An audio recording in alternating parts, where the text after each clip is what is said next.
ya, cepat selesai, cepat pulang, bisa buka puasa gitu. Ya. Oke.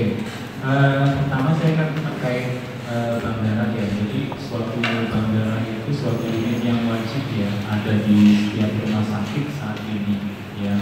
Jadi maupun di RPC itu wajib ya. Sekarang kalau akreditasi itu harus ada bank darah ya.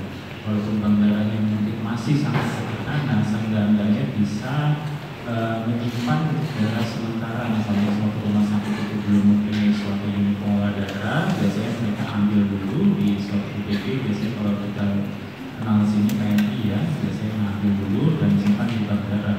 Jadi nggak boleh lagi kalau dulu itu suka ada yang titip darah di bangsal ya. Jadi ngambil dari PNI, nyimpannya di lokasinya suatu bangsal.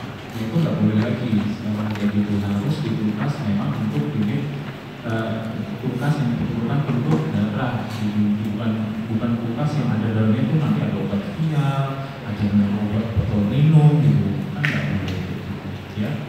Jadi untuk definisinya suatu bank darah itu adalah suatu rumah sakit yang bertanggung jawab ya atas tersedianya darah untuk transfusi yang aman, bermutu dan dalam jumlah yang cukup untuk mendukung pelayanan kesehatan di suatu fasilitas. Jadi di sini suatu bank darah itu berkewajiban ya, jadi untuk memenuhi kebutuhan darah suatu rumah sakit. Jangan sampai pada saat di suatu rumah sakit klinis meminta darah, stok darah kosong atau tidak ada. Jadi harus benar-benar dimanage supaya bisa sekaligus tersedia stok darah yang mumpuni ya. Indikator mutu secara nasional untuk bank darah itu adalah yang cukup 100% kebutuhan darah. Ya, jadi tidak boleh sampai kosong ya. Jadi harus benar-benar dimanage darah apa yang akan dipakai seorang klinis itu kita harus bisa menentukan. Ya. Kemudian darah dalam negara itu merupakan peran penting ya dalam kesehatan ya. Jadi ketersediaan, keamanan dan kemudahan akses terhadap darah dan darah itu harus dapat dijamin. Karena kalau misalnya seseorang butuh darah segera emergensi ternyata kosong, itu bisa berakibat fatal ya, pasien bisa meninggal. Kemudian kita masuk ke unit transfusi darah. Nah, untuk saat ini sudah berubah ya, namanya bukan unit transfusi darah, tapi dibawahi dari pemerintah namanya unit pengelola darah. Ya, jadi bukan transfusi darah, tapi pengelola darah UPD sekarang.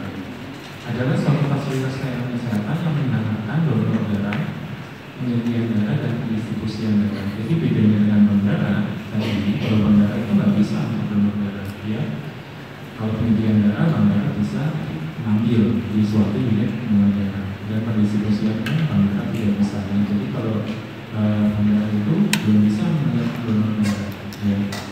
Pelayanan darah merupakan suatu pelayanan kesehatan yang memanfaatkan darah manusia sebagai bahan dasar ya untuk tujuan kemanusiaan, bukan untuk tujuan komersial ya. Jadi darah itu dilarang diperjualbelikan dengan harga ya. Jadi sampai saat ini kita belum bisa membuat suatu darah sintetis.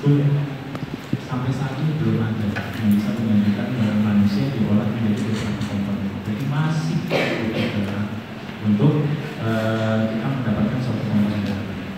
Sudah pernah ada yang donor darah di sini? Jadi sudah 17 tahun semua ya ini ya. Dan mestinya kecuali kalau saya kasih kita tahu lagi jadi sama yang muda-muda itu ya. Ya saya rasa donor darah itu bisa kalian mulai ya dari usia dini. Jangan takut jarumnya gitu ya. Jarumnya memang kalau saya bilang sakit ya sakit kita usuk jarum gitu. Kamu calon-calon dokter ya, kalau dokternya ada jarum mudah panik takut ya, bagi pasiennya nanti ya. Jadi ibaratnya kamu ya harus bisa inilah menjadi contoh gitu, kamu berani gitu. Jadi donor darah menurut saya ya memang sakit tapi sakitnya sedikit ya. Dan prosesnya pun untuk donor darah itu kan hanya sekitar 10-15 menit ya. Jadi setiap kamu kalau donor itu hanya sebentar saja. Jadi di sini saya menghimbau ketika donor darah ini salah satu menjadi lifestyle kalian ya. Jangan ngopi-ngopi doang lifestyle donor darah ya. Jadi seseorang yang donor darah bisa dibilang orang itu sehat ya. Kalau punya pasangan ya, punya pacar gitu. Kalau dia nggak berani donor darah, wah jangan-jangan terscreening lagi ya. Jadi donor darah itu salah satunya manfaatnya adalah ada screening ya, screening kesehatan ya. Salah satu yang menunjukkan itu juga ada screening terhadap penyakit yang menular ya. Di sana itu ada namanya IMLD. Jadi setiap seorang donor itu nanti akan datanya akan di screening, misalnya HIV, misalnya HIV, HBsAg dan sifilis. Kalau di suatu daerah endemis malaria biasanya pemeriksaan malaria juga ya. Jadi pesan saya jadikan soal donor darah itu menjadi lifestyle kalian. Anak muda kalau donor darah itu keren ibaratnya ya. Satu kantong darah kalian menyelamatkan berapa nyawa? Ingin tahu? Ingin tahu? Ini diulang-ulang terus. Kalau lagi CFD kan banyak tuh ya, mulai dari PMI, dari IPDI, rumah sakit Dr. kita juga ada di CFD Solo. Satu kampung melakukan berapa deh? Ingin tahu? Tadi semester berapa? 4. Setengah jalan ya. Kalau nggak SP. Satu kantong menyelamatkan 3 nyawa ya. Jadi kalau kamu berdonor darah, kamu bisa bayangkan kamu menyelamatkan 3 nyawa ya. Jadi sangat-sangat mulia kalau kamu menjadi seorang donor ya. Nanti benefitnya saya jelaskan. Jadi persyaratannya suatu unit pengolahan darah itu yang pertama, kalau kita membuat suatu unit pengolahan darah, yaitu sistem manajemen itu harus dijalankan ya, dan kinerja sistem harus dipantau secara teratur. Jadi suatu unit pengolahan darah itu nanti ada suatu sistem manajemen ya, salah satunya adalah manajemen mutu ya. Jadi itu nanti ada beberapa bagian di suatu unit pengolahan darah, salah satunya mutu yang harus dijaga. Semua produksi itu harus ditetapkan dengan sesuai dengan SPO yang berlaku. Jadi kalau kita di suatu UPD, mulai dari kita melakukan suatu tindakan prosedur, membuat suatu komponen darah, kita mengurangi suatu alat yang sesimpel apapun harus ada SPO, ya. Jadi di sini kita tidak menemukan atau SPO karena apa? Kalau kita menemukan suatu masalah, kita kembali lagi ke SPO-nya sudah sesuai atau belum, ya. Kemudian proses harus dipantau secara teratur dan menunjukkan kemampuan untuk memproduksi komponen darah secara konsisten sesuai spesifikasi yang ditetapkan. Ya, jadi masing-masing setiap komponen darah itu ada spesifikasi yang harus dipenuhi. Kalau misalnya komponen darah itu dibuat tidak ada spesifikasi, harus dimusnahkan. Ya, jadi di sini saya harus ingatkan setiap darah yang diolah itu adalah suatu darah yang memiliki kesehatan. Jadi kalau ada kadang-kadang ada istilah kalau mau donor itu kadang pernah juga orang aku mau buang darah kotor donor darah ya. Di masyarakat sering ya bahasa itu mau buang darah kotor biar segar lagi gitu. Sebenarnya bukan darah kotor ya yang kita keluarkan ya. Jadi yang kita ketahui kalau kita berdonor darah, kita akan memberikan sebagian kita untuk orang yang sakit. Kamu bayangin kamu buang darah kotor buat orang sakit makin parah. Jadi kalau yang kamu berikan donasi darah itu adalah darah komponen darah yang baru ya, bukan buang darah kotor. Memang kalau kita mendonasikan darah kita itu akan memicu pembentukan sel-sel darah yang baru, yang betul-betul. Tapi kalau rasanya aku buang darah kotor nih udah gak enak badan kita gitu. Jadi bukan rasanya darah kotor ya. Jadi itu mungkin perlu kalian luruskan yang ada di masyarakat, kita bilang darah kotor ya.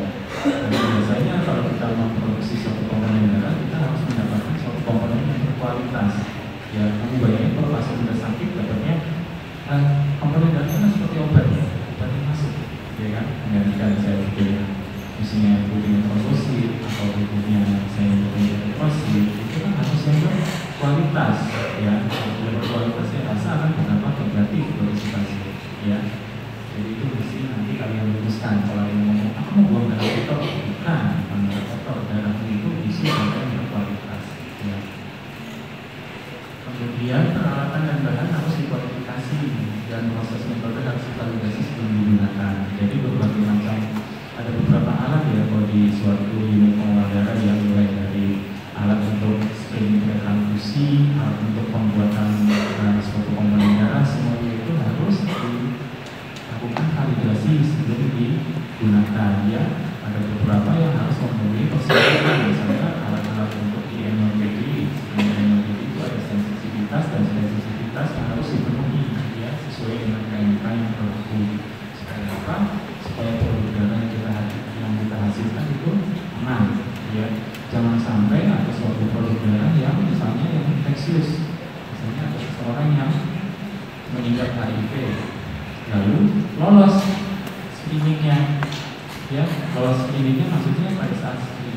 alat screening itu tidak sesuai standar, lolos lagi kantong darahnya dengan kantong darah yang infeksius HIV. Kamu bisa bayangkan kasihan ya, semua udah butuh transfusi, ditambahin lagi udah sakit, tambah lagi ketularan HIV atau gimana, itu kan lebih panas lagi ya. Jadi harus lakukan validasi supaya darah yang diproduksi aman. Kemudian tidak boleh melupakan juga terkait sumber daya manusia, itu keuangan memadai ya, peralatan yang sesuai dan bahan tempat harus disiapkan ya. Jadi ini harus disiapkan, jangan sampai tidak memenuhi standar, karena untuk pembuatan suatu unit pembuluh darah ada standar-standar minimal yang harus dipenuhi sebuah fasilitas untuk membuat itu. Kemudian persyaratan ya, harus ada sistem pelacakan terhadap semua komponen darah yang dikeluarkan atau kemudian hasil jenis terhadap pendonor. Jadi setiap kantong darah itu kita ada identifikasinya itu ya. Jadi kalau misalnya terjadi suatu reaksi alergi, suatu reaksi transfusi yang mengakibatkan terhadap si pasien, itu kita bisa lacak ya dari setiap kode yang ada di kantong darah maupun kemudian hasil klinis pada pendonor ini terkait. Jadi kalau misalnya seorang pendonor itu didapatkan reaktif, jadi kami dari unit transfusi darah itu bukan hanya kerjaan kami itu ngambil darah, jadi kami juga akan menata terkait misalnya misalnya ada seseorang yang reaktif, misalnya hepatitis B-nya reaktif, itu biasanya kita panggil, kita berikan konsultasi, biasanya kita lanjutkan, kita berikan surat rujukan untuk dilanjutkan pemeriksaan oleh klinisi ya. Jadi sampai mereka juga bisa tahu, kadang ada beberapa orang juga nggak ya, begitu dia donor darah ternyata dia tahu, oh ternyata saya hepatitis atau bahkan kadang-kadang HIV. Jadi kadang-kadang memang seseorang yang nggak pernah itu, yang belum pernah periksa itu barunya pada saat donor itu nanti terscreening ya. Jadi biasanya kita follow up, walaupun nanti kita berikan rujukan, nanti dari klinis itu akan dilakukan pemeriksaan lanjutan atau pemeriksaan tambahan. Kemudian harus ada sistem ya untuk menangani keluhan pendonor ya. Biasanya kita ini ada kuesioner yang kita lakukan. Kalau di rumah sakit di Banyuwangi ini kita semua sudah terbatas ya. Jadi kartu pendonornya pun kita sudah via WA ya. Sekarang saya yakin tidak ada orang yang lupa membawa HP-nya itu ya. Kalau yang lain pasti dompet ketinggalan masih aman ya kan. Sekarang kalau HP-mu ketinggalan, sebenarnya apa-apa kan bisa pakai QRIS, bisa pasti HP-mu itu pasti nggak akan lupa ya. Saya yakin yang HP-mu lupa itu balik lagi. Bisa gitu kalau HP ketinggalan ya. Jadi sekarang kita kalau di rumah itu sudah kartunya sudah digital ya. Jadi saya jamin tidak akan lupa. Biasanya kalau kita mau donor darah, dulu kendala yang saya suka alami itu beberapa pendonor itu saya pun dulu waktu donor di BNI pakai kartu yang masih ini kan kartu di BNI yang khas gitu, yang A warnanya apa, D warnanya apa, masing-masing warnanya beda ya. Dan yang kejadian saya itu dulu tuh suka lupa bawa kartu itu. Jadi akhirnya di rumah itu banyak kartu donornya, banyak, jadi numpuk-numpuk gitu. Jadi kadang-kadang lupa, begitu lupa kan mesti dicatat gitu. Jadi kadang-kadang itu menjadi kendala, itulah solusi. Jadi harus ada sistem yang mempermudah si pendonor. Dan sekarang pun kita di rumah sakit tempat ini kita sudah ada sistem reminder. Jadi bukan si pendonor yang melihat, tapi kita yang berikan sudah melalui sistem pengingat. Setiap 2 bulan atau sudah waktunya itu pendonor itu nanti akan mendapatkan SMS. Saya rasa itu akan menjadi lebih efektif ya. Dibanding kalau cuma dicatat di kertas, saya pada lewat, ada sibuk ini, saya yakin kalau WA pasti mereka juga ya. Jadi harus ada sistem ya, keluhan maupun untuk mengingat juga si pendonor supaya tidak lupa pada saat waktunya dia harus mengingatkan. Kemudian ini ada seleksi calon pendonor ya, jadi usia minimal 17 tahun ya. Jika usia yang lebih dari 60 tahun untuk donor pertama kali, maupun usia lebih dari 65 tahun untuk yang sudah rajin, pendonor itu masih bisa ya, dapat mendonorkan darahnya dengan latihan khusus ya. Jadi dengan pertimbangan seseorang yang sudah usia begini ya, tanpa ada penyakit-penyakit yang bisa membahayakan pada saat dia mendonasikan darahnya. Karena sampai saat ini pun masih banyak ya orang tua pun masih pada semangat untuk donasi, memang kadang-kadang ya begitulah begitu darah, usianya sudah sering donor, ternyata pada saat dia mau ini lagi ternyata ada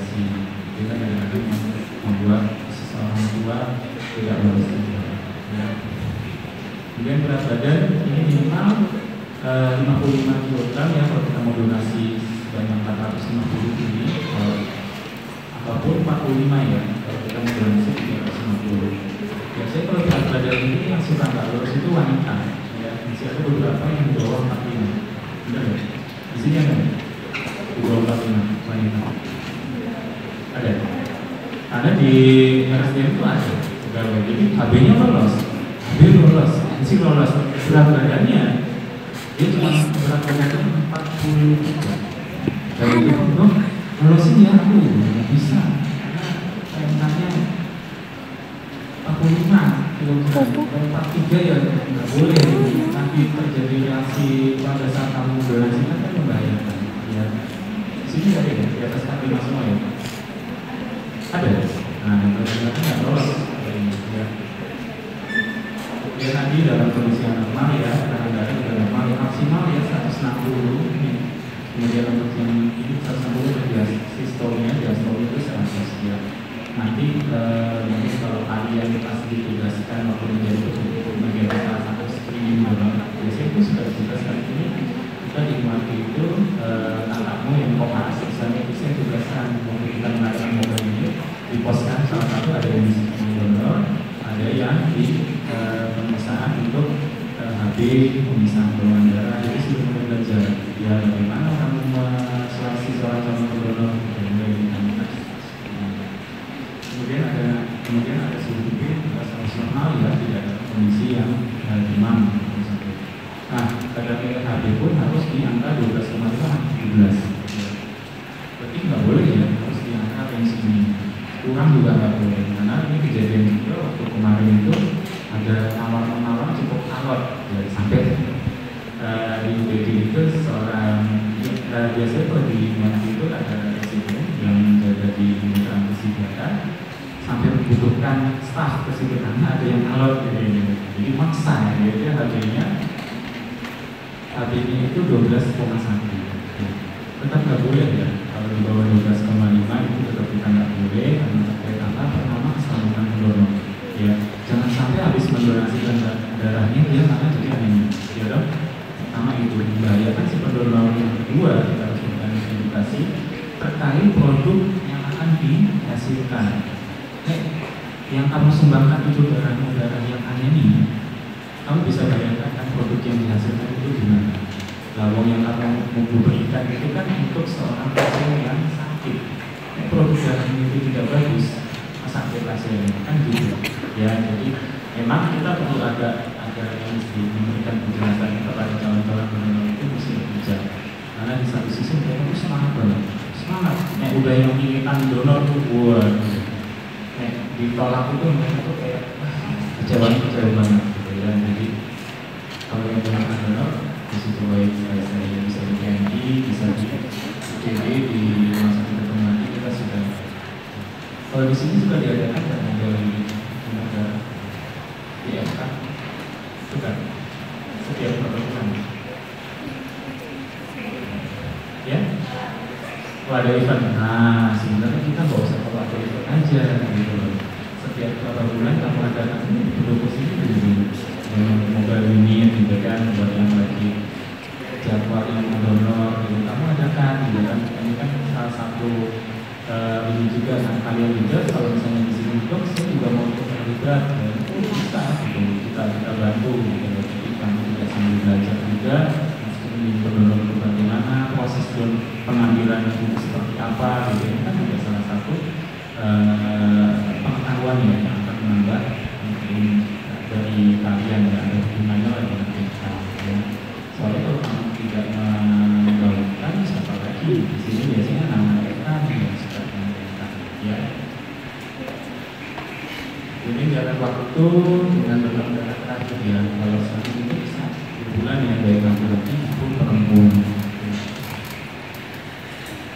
Kemudian pada saat kita men-screening ini kondisi yang tidak diinginkan untuk makan dengan darah yang kalau pasien sudah puncak ya, jaundice, ya, cirrhosis, gusno ya, itu pasti yang nggak sehat ya, udah pasti nggak lolos ya. Tidak stabilan mental, pernah saya dapetin tidak stabilan mental, nah waktu kita anamnesis juga aneh jawabannya, ini juga mengerikan ya, jadi nggak bisa ya. Intoxikasi alkohol ya, dengan obat ini juga nggak bisa ya.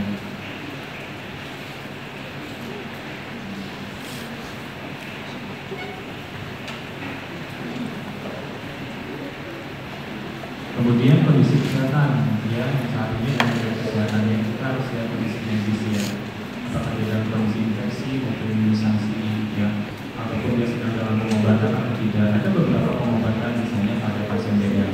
Pasien DM boleh nggak donor? Boleh kalau dia terkontrol ya, dia terkontrol darahnya dan dia tidak memakai insulin. Ini boleh, dia masih pakai metformin boleh. Kalau dia pakai insulin kita nggak boleh masih boleh ya. Kemudian resiko yang berhubungan terhadap gaya hidup ya, calon donor yang memiliki gaya hidup yang beresiko tinggi penularan dari darah.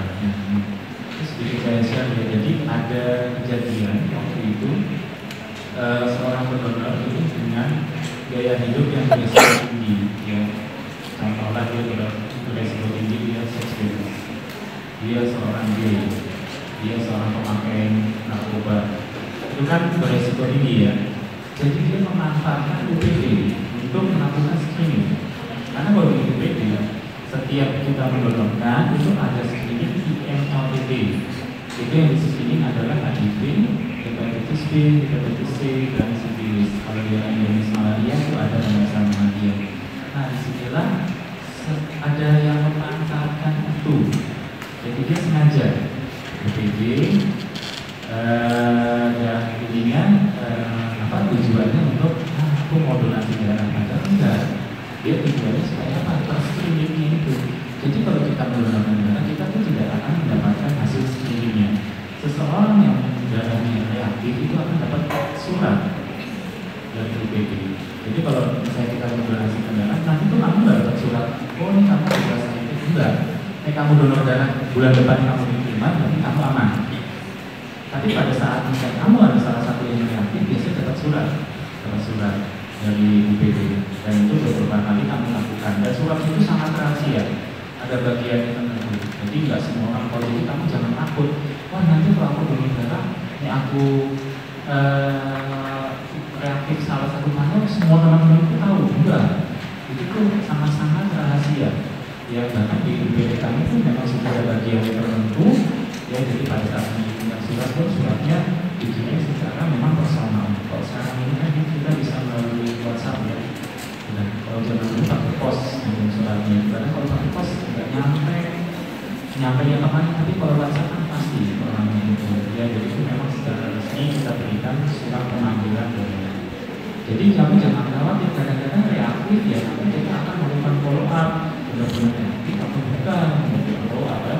Referensi pada saat pemeriksaan itu sehingga menjadi baik. Jadi jangan takut ya kalau darah. Nah aku takut nih, dulu kayaknya aku pernah kecipratan ini deh waktu nolong Markus.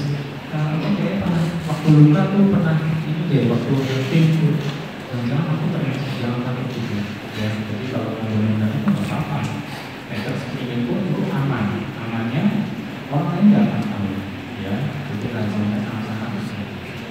Ya jadi kalau seseorang yang beresiko tinggi, bahkan orang yang habis tinggi, orang yang habis tampung itu pun nggak bisa langsung donor. Biasanya kita evaluasi dulu sekian bulan supaya dia bisa mendonasi. Bukan berarti orang ada tampungnya nggak bisa donor gitu. Orang bertampung bisa donor, tapi dengan catatan biasanya ya. Kayak sedikit situasi waktu kita donor darah, waktu kita mengadakan donor darah ya, ini di rumah sakit Mati, ini tempat saya ya. Melakukan screening mulai dari tensi, kemudian melakukan pemeriksaan HB dan pemeriksaan golongan darah. Ini salah satu yang harus dilakukan sebelum dilakukan pengambilan darah. Ya.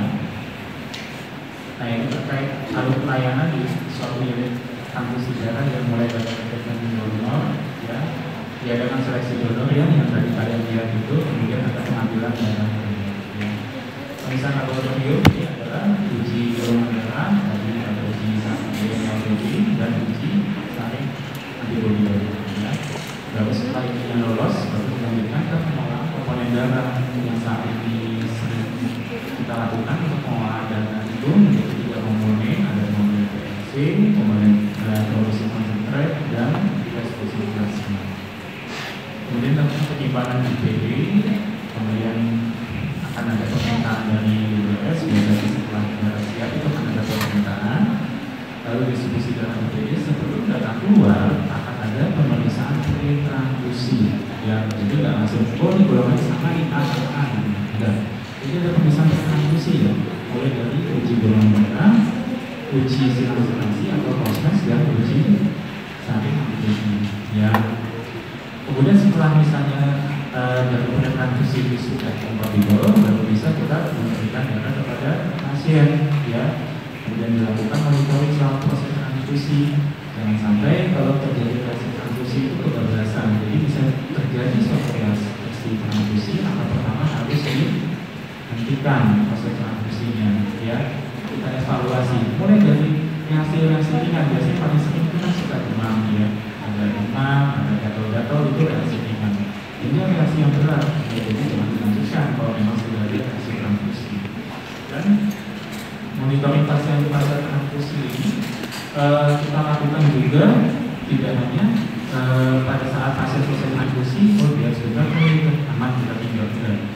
Monitoringnya itu bisa sampai 4 jam, ya. Jadi ada formnya, bisa kita isi 1 jam pertama pos transfusi, 2 jam, 3 jam, 4 jam, sehingga dinyatakan aman.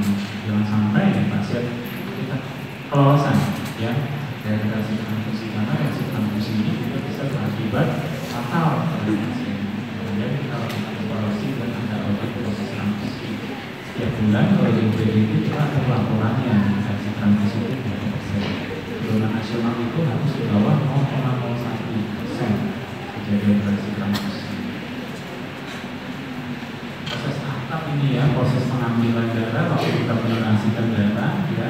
Yang pertama identifikasi donor harus dikonfirmasi sebelum usulannya. Jadi kalau kami mau mendonasikan darahnya, nanti pada saat ada sudah lolos ini, Anda mendapat suatu form dan harus diedukasi, ya, jangan sampai salah formnya, yang punya siapa, yang dibusuk siapa, nggak boleh salah, ya. Petugas itu akan melakukan disinfeksi pada tangan yang akan dilakukan penyusutannya, jadi harus sesuai prosedur, jangan sampai harus dibusuk malah infeksi. Kemudian kanung darah itu harus dipilih yang sesuai, ya, jangan sampai kanung darah yang rusak. Kasihan orang udah mendonasikan darah, kalau kanung darahnya bocor, kanung darahnya expired, atau untuk antikoagulan dalam kanung darahnya itu tidak berfungsi dengan baik. Itu kan kasihan, capek-capek donasi ternyata tidak bisa dipakai untuk mendonasikan pasien, ya. Kemudian lokasi penyusutan vena ini harus dilakukan aseptik, ya, supaya tidak terjadi infeksi, dan harus dipilih vena yang besar, ya, vena yang besar dan tidak belok-belok biasanya, ya, kita pilih vena yang besar. Bisa diambil dengan jelas. Namanya waktu pembuangan darah itu maksimal 15 menit, gitu, ya. Jadi kalau kamu bikin darah kan lama, ya, jadi enggak maksimal 15 menit. Itu aferesis, ya. Kalau aferesis, pernah dengar aferesis, ya? Belum pernah, ya? Kamu kita kasih zaman COVID ada donor plasma. Donor plasma. Waktu COVID kamu masih SMA. Udah masuk SMA belum? Masih pada SMA, ya. Jadi waktu COVID itu namanya plasma konvalesen, ya. Pada pasien-pasien COVID dulu kita sampai trial, ya. Ada beberapa yang katanya kalau habis dapat plasma itu enak, ya. Jadi penurunan sitokin inflamasi katanya lebih adem.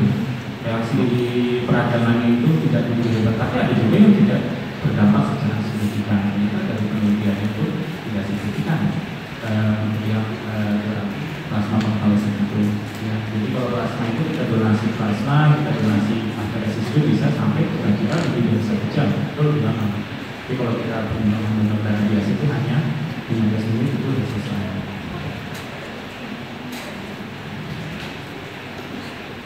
Nah, ini sedikit gambaran kita kalau tadi aferesis yang tadi saya ngomong seperti ini, jadi alatnya kalau donasinya, jadi darah yang disumbangkan itu akan masuk ke mesin, nanti mesinnya akan sentrifugasi berdasarkan salah satunya kalau yang kita miliki di Maluku ini kita dengan sistem sentrifugal, ya. Jadi nanti akan diambil misalnya ini untuk mengambil komponen trombosit saja, jadi hanya trombosit saja, nanti yang tidak kita ambil itu dibalikan lagi ke dalam pasien. Hitungannya kalau kita aferesis itu kita bisa dapat lebih banyak dibandingkan donor darah cuma 2 bulan, ya. Sayang kalau misalnya kita donor darah 2 bulan itu cuma dapat 1 cc trombosir, tapi kalau misalnya kita dengan aferesis itu kita bisa menghasilkan sampai 300 cc ya. Jadi bisa 6 kali lipat sampai 8 kali lipatnya. Aferesis memiliki banyak keuntungan ya. Jadi kalau misalnya aferesis itu kita hanya dapat dari seorang pendonor. Tapi kalau misalnya kita pakai yang kecil, misalnya komponen trombosir yang hanya 50 cc dari sekian pendonor, itu akan beresiko terhadap dari si pasien ya. Satu, resiko bisa terjadi penularan infeksi, yang kedua bisa resiko terjadi peningkatan reaksi transfusi. Nah, ini situasi waktu kita memulai ini seperti ini, proses akta pengambilannya seperti ini ya. Jadi menjaga seorang aktor setugas yang akan mengambil untuk donasi darah. Nah, ini terkait mobile unit adalah suatu upaya dari IPB ya, untuk mendekatkan layanan donor darah kepada masyarakat. Jadi kalau kalian di sini kamu ada donor darah, bisa nggak ya di tempat ini? Bisa banget ya. Biasanya itu kamu tinggal menghubungi suatu IPB, kamu tentukan waktunya, dan minimal target pendonor itu adalah kalau di Madu itu kan 20 pendonor sudah oke, bisa kita datang ke sini. Kalau di ini biasanya 30 ya, tergantung IPB masing-masing. Jadi nggak perlu repot-repot kamu ke IPB misalnya, wah teman angkatan ini mau ngadain donor darah, manggil bisa ke sini ya. Jadi kamu itu nggak perlu, masyarakat itu nggak perlu datang lagi untuk melakukan donor darah ya, dengan biasanya ini dengan uang standar minimal yang uangnya ya ibaratnya nggak perlu pakai AC, pakai pendopo pun bisa ya, yang penting tidak langsung terpapar matahari langsung. Misalnya pendonor itu kepanasan ya nggak nyaman gitu ya, dapat di tempat umum ya,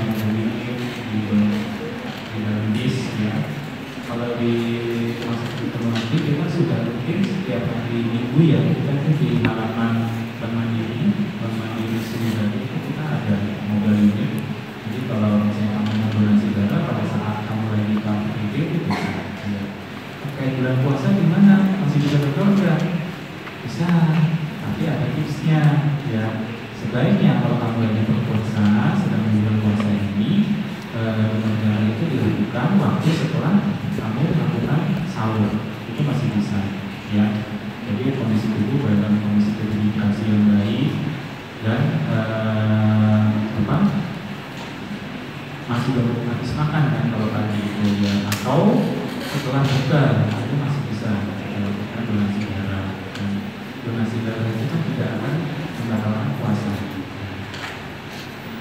Nah, ini situasinya yang nggak pakai AC nih. Jadi kita di Kelurahan Kecamatan Sambit seperti ini, mobilnya waktu itu kita sampai 300 lebih ya pendonornya. Jadi ini lumayan udah terus ya. Jadi kalau kamu muda-muda, saya rasa harus mulai di ini ya, mulai saya gunakan dijadikan lifestyle kamu ya. Karena kalau orang yang sering donasi darah, saya bisa bilang orang itu selalu ter-screening ya setiap 2 bulan ya, terutama untuk tempat dari baik dia dari pemeriksaan fisik maupun dari screening yang lainnya ya. Jadi dapat dipastikan orang ini sehat yang suka donor ya. Ini orangnya udah lumayan beberapa terus ya, masih rajin ya. Jadi jangan takut jauhnya ya. Ini beberapa manfaat donor ya. Yang pertama bisa menjaga kesehatan jantung dan sirkulasi darah. Kemudian yang kedua ini bisa mendeteksi penyakit ya, seperti tadi kita bisa memantau. Kemudian bisa mengurangi kondisi saudara darah. Kemudian bisa menjaga kesehatan mental. Kesehatan mental di sini terjadi terkait ini. Jadi setiap seorang pendonor itu yang suka mendonasikan darahnya, dia itu akan merasa apa ya? Dia akan menjadi bagian dari orang lain yang sedang sakit. Ya. Jadi ada rasa kepuasan sendiri ya, kamu berbagi. Satu tangan darah kan kamu akan menyelamatkan 3 nyawa. Ya, di sini kan kepuasan sendiri. Di sini kamu bisa beramal gitu untuk menyelamatkan nyawa. Kita masih kesadaran mental. Kamu akan mungkin setiap 2 bulan kamu menyelamatkan 3 nyawa, menyelamatkan 3 nyawa itu sangat-sangat baik. Kemudian membakar kalori ya, buat yang bagian dia cukup membantu, tapi tidak boleh seminggu sekali donor, bulan dunia per 2 bulan. Jadi kalau kamu donor itu bisa sekitar 500 kalori ya, sudah donor darah ya. Kemudian juga menurunkan risiko kanker ya, menurunkan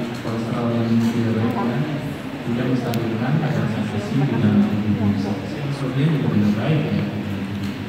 Jadi sangat banyak manfaatnya. Jadi mulailah kamu mencoba kalau yang belum pernah. Rata-rata usia berapa ini? 2 bulan. Kamu usia berapa? Hah? 20? Nah, juga bisa lebih donor ya.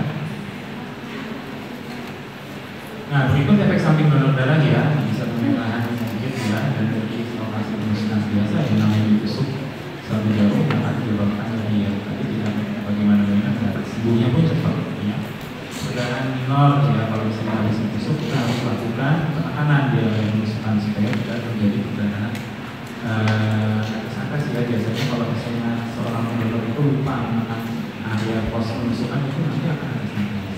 Kemudian pemasangan infusif ini tergantung, jadi setiap kita mau mendonasikan darah kita harus pastikan bahwa tubuh kita sudah terhidrasi dengan baik, dia dalam minum belum makan apa-apa terus donor darah kok bahaya yang bisa ya.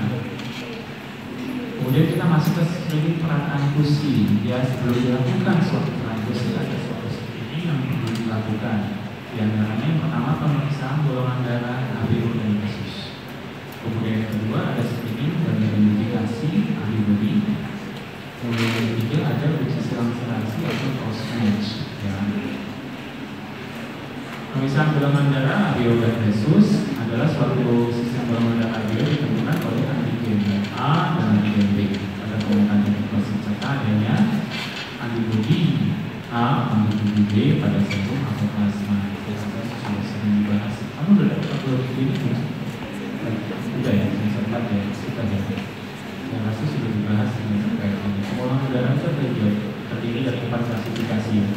Ada A, B, AB, dan O.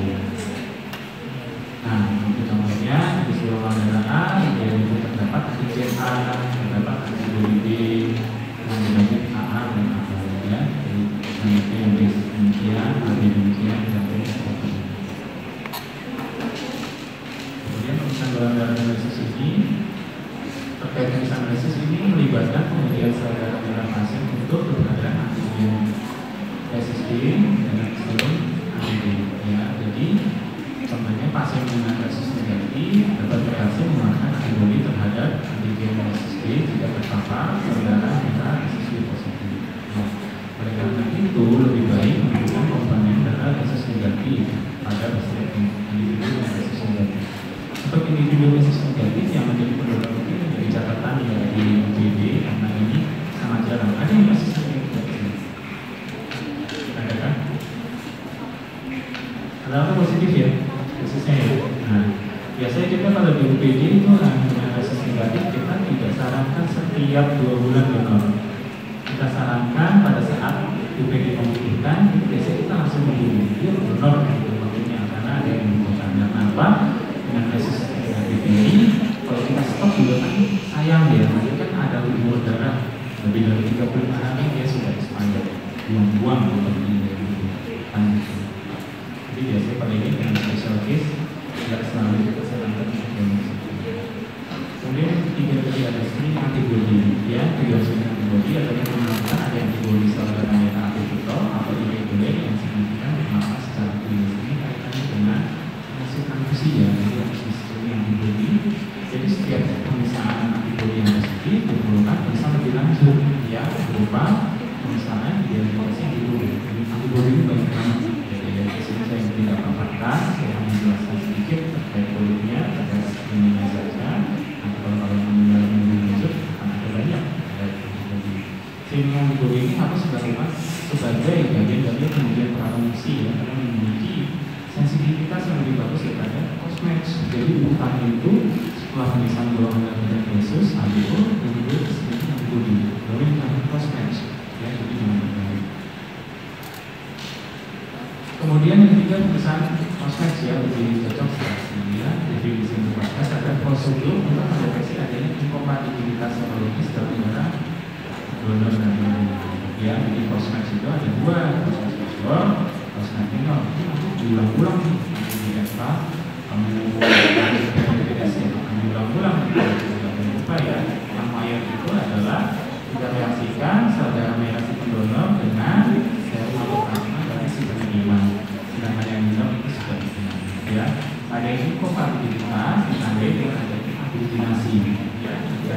karbonasi maupun dari 1,4. Jadi kalau ada karbonasi harus menjadi perhatian yang boleh langsung dimampus ya, karena itu yang mengkhawatirkan terjadinya suatu reaksi mampus ya.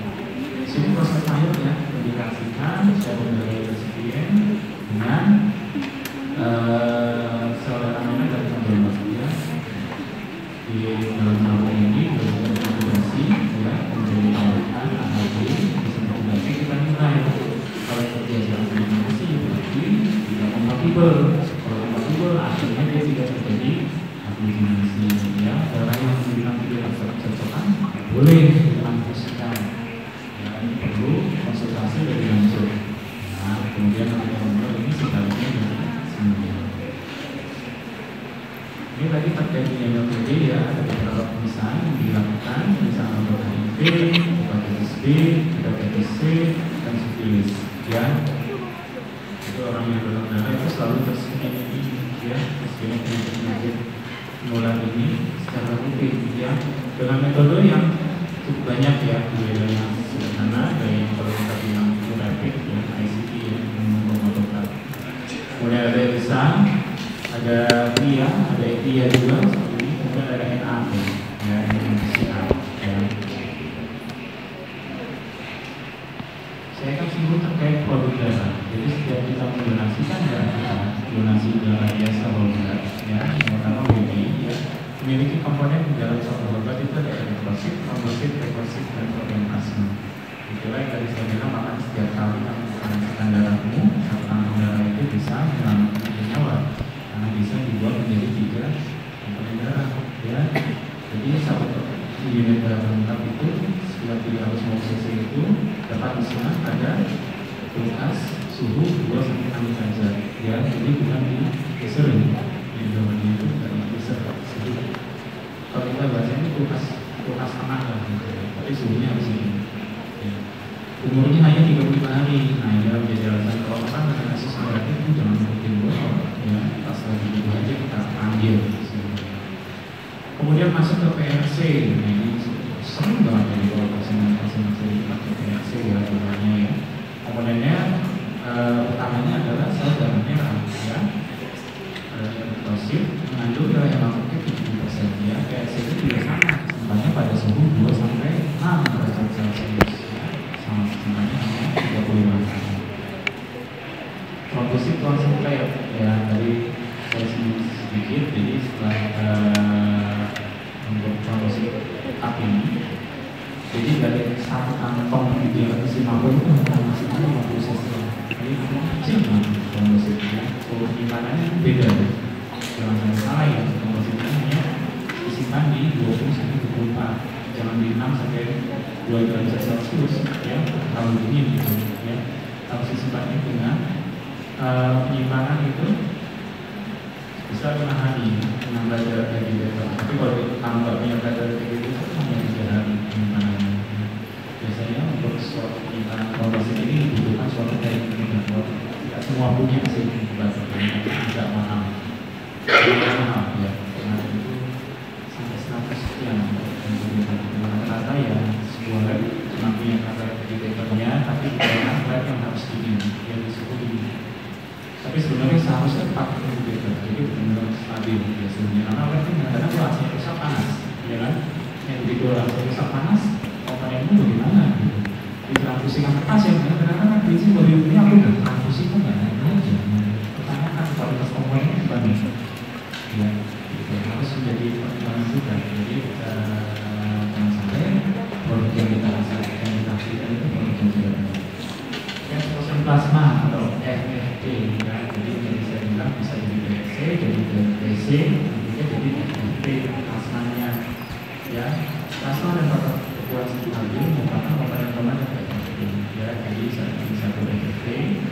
Kalau dari 1,350 itu bisa menghasilkan sekitar 150-220 FFP ya, disimpan pada suhu. Nah ini beda dengan disimpannya pada minimal -20 ya. Biasanya kalau kita di UPD itu bisa saja itu mesti ya, semakin minus semakin bisa simpan sampai tahunan kalau sampai dulu ya. Pembuatannya pun transfusion plasma ini harus segera dibekukan ya. Jadi kalau ada beberapa UPD belum mempunyai alatnya, ini nggak boleh ini nanti tidak sesuai standar. Jadi fluorescent plasma itu setelah kita tadi mendapatkan suatu plasma itu harus langsung dibekukan kurang lebih 30 menit. Kalau dia tidak bekukan kurang dari 30 menit, namanya bukan FP, namanya fluorescent plasma. Yang namanya fluorescent plasma itu ada alatnya sendiri, jadi kami masukkan ke alatnya itu namanya plasma gas. Langsung beku, jadi kalau 30 menit langsung keras gitu. Tidak semua UPD punya, ya, jadi harus jadi perhatian. Ya, karena ternyata pada kualitas mana di hasilkan nanti untuk dalam hitungan sampai di sini kok nggak angkat ya, tidak terlakukan habis dan bikin komponen. Karena kayak gini ya, kalau kamu negara, kamu dapat satu kantong holder, ya. Dapat satu kantong holder ini kamu bisa olah menjadi PRC, sel darah merah, plasma, dan platelet. Ya, ini prosesnya proses yang sentrifugasi, dua sentrifugasi. Ya, jadi tahap pertama sentrifugasi nanti menjadi plasma, dan ada plateletnya. Tahap kedua nanti disentrifugasi lagi, dipisahkan menjadi plasma dan platelet seperti itu. Jadi seperti ini saya katakan sebenarnya satu kantong namanya. Nah, ini beberapa indikasi penggunaan pembuluh darah yang namanya beberapa kondisi ini menyangkut ya. Penjagaan perdarahan pasca juga ya, ada penerapan ya, pada traumatik somnologi ya, maupun pada non surgical pendarahan itu bisa hadir di kurang lebih tentang transfusi dan beberapa penyakit yang ada di sini yang membutuhkan suatu transfusi. Itu tadi beberapa istilah contohnya di sini. Nah, saya akan coba rasa salah satunya ya, banyak tuh kasih terjadi pembentukan transfusi.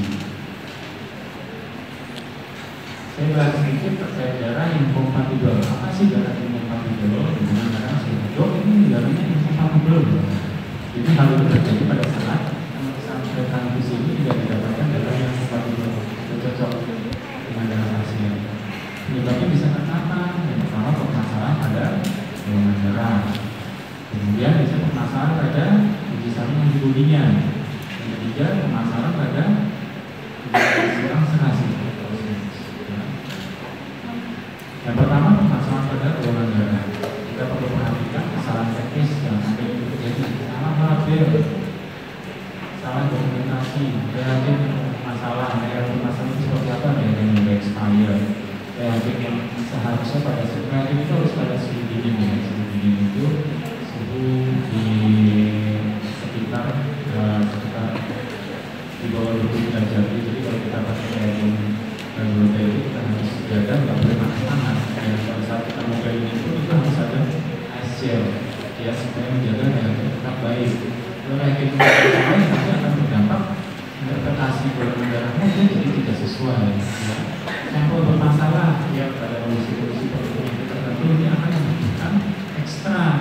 Pada saat kita melakukan golongan darah bisa pasien-pasien dengan multiple myeloma, ulusnya misalnya pasien-pasien dengan penyakit IAH itu bisa mempersulit pada saat Anda melakukan golongan darah.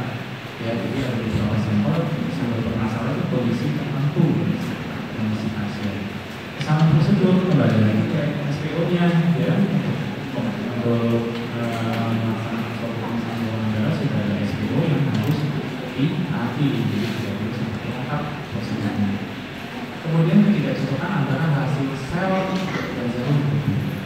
Pertama sel negatif, permasalahan pada antigen di sel darah maupun sel negatif, permasalahan pada di antigen.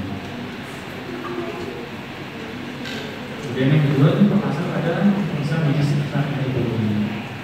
Jadi uji saring dan identitas antibodi ini bertujuan untuk mengetahui ada tidaknya antibodi dalam plasma pada donor maupun pasien. Ya. Jadi dalam pemeriksaan ini, jadi kalau kita melakukan uji saring antibodi akan memperlukan pemeriksaan transfusi. Ya, pada saat proses itu sebagai dosen dan kita pemeriksaan proses mayor untuk proses pemeriksaan. Jadi permasalahan uji saring identitas antibodi bila ditemukan ada antibodi di dalam plasma donor maupun pasien itu dulu kita cek ya antibodi si calon penerima maupun antibodi darah. Ya, itu bisa didapatkan antibodi yang alamiah maupun siapa ibunya di aula gitu. Kemudian permasalahan pemeriksaan uji silang serasi, post-measuran bisa permasalahan administrasi dan pengambilan sampel pasien yang seperti kesalahan di sini maupun dari pasien atau penyebab ini ternyata terdapat suatu yang tertentu ya atau permasalahan lain dalam data pasien maupun data individu. Bagaimana kita melaksanakan tata laksananya pada daerah-daerah yang berupa itu kita pertama kamu lihat dulu riwayat pasien ya, umur, dinamik ya, riwayat transfusi semuanya berulang-ulang transfusi itu akan disebut namanya ya. Jadi kita bisa sebagai seseorang yang ada transfusi, riwayat transfusi atau transfusi transfusi ya, itu harus kemudian riwayat kehamilan, seseorang yang riwayat kehamilan yang berulang itu juga juga kemudian riwayat pemakaian obat jangka panjang ada beberapa obat tertentu yang bisa berdampak terhadap pemeriksaan transfusi kita. Angka kedua adalah pemeriksaan produk transfusi ya, dimulai dari sampel darah yang baru. Biasanya kita bisa lakukan permintaan ke bangsa untuk menjadikan sampel baru. Kita pastikan sampelnya ini benar, kita pastikan sampelnya ini sudah sesuai ya. Jadi kadang-kadang ada beberapa ternyata pernah kejadian juga salah sampel ya, ini nggak match gitu aku di pemeriksaan mintanya ini ya, minta PRC yang artinya gitu hasil dan yang bukan golongan darah pernah kejadian ternyata salah kirim bisa jadi ya. Kemudian diulangi pemeriksaan golongan darah AB memang yang sedikit ya, kita sudah melakukan itu kita pastikan tidak salah pemeriksaan golongan darah dan lakukan daerah progres. Angka ketiga lakukan screening dan identifikasi antibodi untuk memastikan bahwa tidak terdapat antibodi dalam jumlah sampel baik donor maupun sipanya. Kemudian reaksi transfusi ya. Apa itu reaksi transfusi? Adalah proses transfusi darah itu memiliki resiko reaksi transfusi ya, dapat berupa gejala demam, depresi, mual, nafas tinggal, dan risiko kematian. Nah ini kita khawatirkan jangan sampai pasien yang dari kami lupa namun transfusi, reaksi transfusi juga. Jadi ya jangan sampai terjadi ini. Kita bisa meminimalkan ini kalau tadi prosedur transfusi kami lakukan dengan baik, dipastikan darah kompatibel, pasti akan aman melakukan transfusi itu tidak bisa terjadi. Bisa nggak sih kita melakukan misalnya pasien sudah emergensi atau dilakukan pemisahan transfusi? Bisa ya. Biasanya untuk menyebut emergensi kita bisa lakukan apa crossmatch di mana kita berikan golongannya sama. Itu kita lebih pada setting ya, karena untuk menunggu transfusi kan butuh waktu. Bis kelamaan pasien kamu belum tinggal. Biasanya bisa sambil jalan, biasanya langsung transfusi pada saat itu sudah mulai beraktivitas transfusi, tapi biasanya ada surat inform consent diberikan tanda tangan persetujuan akan melakukan transfusi terkait apa setting. Kamu mau dulu tak mau transfusi tinggal hasilnya, ya? Jadi kita kepada presiden itu bisa. Jadi pada kondisi tertentu ya bisa dapat transfusi, tapi dengan persetujuan. Reaksi dapat timbul karena inkompatibilitas atau tidak berkecocokan antara darah penerima dan penerima. Itu bisa terjadi juga karena komponen darah dengan kualitas yang tidak baik ya. Yang seperti saya sampaikan, kalau kita membuat suatu komponen darah itu harus ada sesuai standar mutunya yang harus dipenuhi ya. Jadi jangan sampai bisa berdampak kepada pasien yang meninggal. Reaksi transfusi ya, reaksi yang membahayakan atau tidak diinginkan pada penerima transfusi ya. Angka kejadian ini sekitar 0,5 sampai 3%. Tapi kalau standar nasional kita 0,01 total transfusi di suatu pasien ya. Di rumah sakit Batu pernah 0%, tapi 0% itu saya lebih kepada gini, kadang-kadang dari bangsa itu suka tidak melaporkan ya. Ada reaksi transfusi ringan, mungkin dia demam, mungkin dia ada tarik, gatal-gatal itu nggak dilakukan, harusnya itu dilakukan. Reaksi transfusi itu bukan reaksi yang berat dan melapor, bukan. Itu mulai dari reaksi yang ringan itu ada pelaporan ya, sehingga bisa menjadi evaluasi bagi BPD dalam proses screening transfusinya itu. Dari juga evaluasi ada miss ya.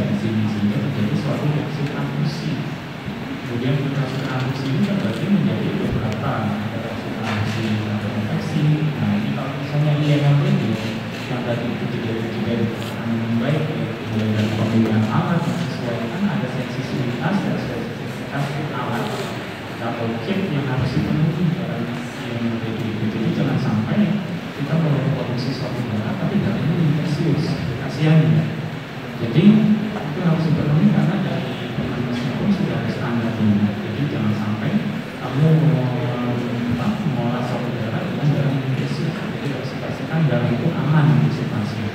Makanya kadang-kadang kalau saya bilang, kamu sampai suatu saat tidak ada infusi, sebaiknya dari orang yang kamu kenal maupun kerabat, ya kan? Kamu tahu track recordnya bagaimana namanya, ya.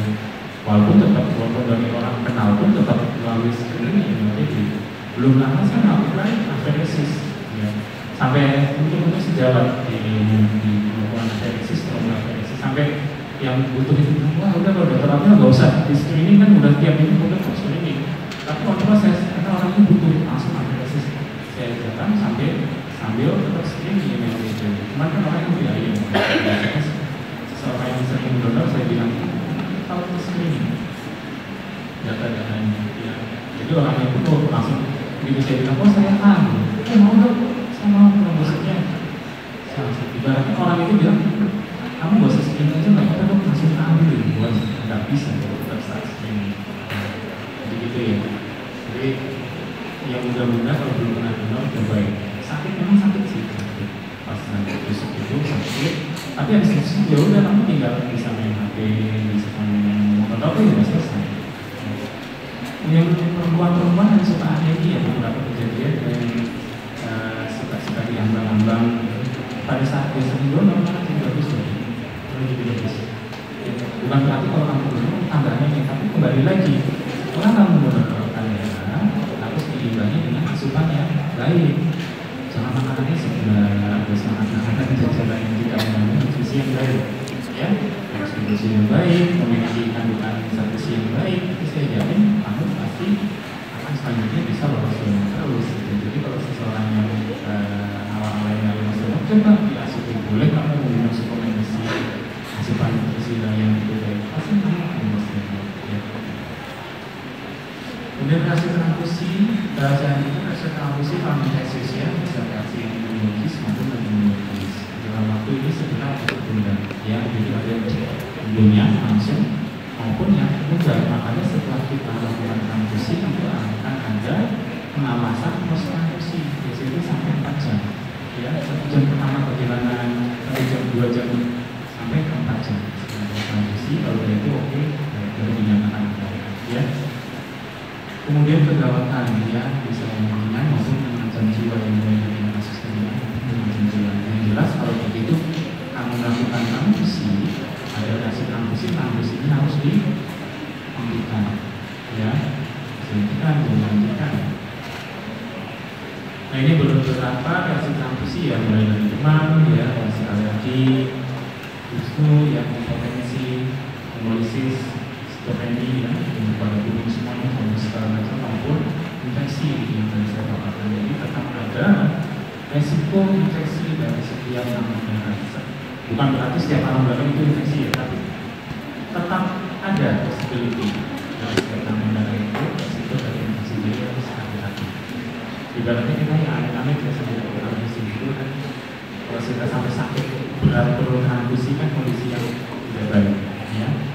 Kalau bisa Anda dari pendonor aja, jangan mendapatkan ini.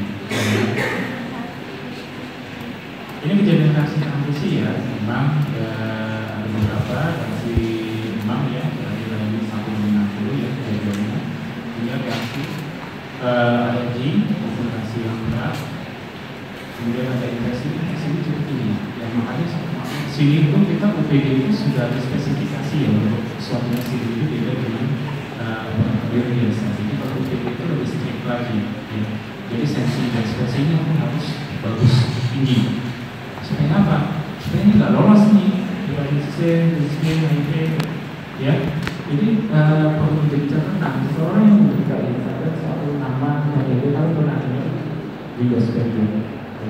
Jadi ada Wikipedia dari HIV, Wikipedia ini, di mana pada HIV ini dia tidak terdeteksi oleh alat, ya, mau dia PCR, mau dia tulisan dia itu ada HIV tidak bisa dideteksi. Bisa nggak pada masa HIV ini mengeluarkan kanung darahnya? Bisa, ya. Jadi mau bayangkan ya kanung darah ini sebenarnya infeksi infeksius. Dia masa rinus medium. Kenapa dia bisa rinus medium? Ya, seseorang yang beresiko tinggi tapi tetap mendonasikan darahnya yang saya bilang tadi itu kan bahaya. Kalau dia masa yang rinus medium itu kasihan. Sampai PCR pun itu tidak bisa dideteksi. Misalnya dia ada HIV, tidak bisa dideteksi. Terus kalau darah itu didonasikan ke pasien, pasiennya harusnya ya. Jadi penting bagi kalian untuk selalu tidak cenderung memberikan edukasi. Kalau orang ada resiko tinggi jangan donor darah, ya. Habis ketusuk jarum pun saya ada beberapa pendonor waktu itu mengaku saya habis ketusuk. Oh ya udah, jangan ini donor. Ya, kita lakukan dulu pemeriksaan dulu, nanti dipastikan aman-aman. Ya, jadi jangan sampai tidak ada lain. Oke, mungkin ada yang mau tanya terkait transfusi dan darah? Ada yang cepat-cepat pulang, udah bubuk-bubuk.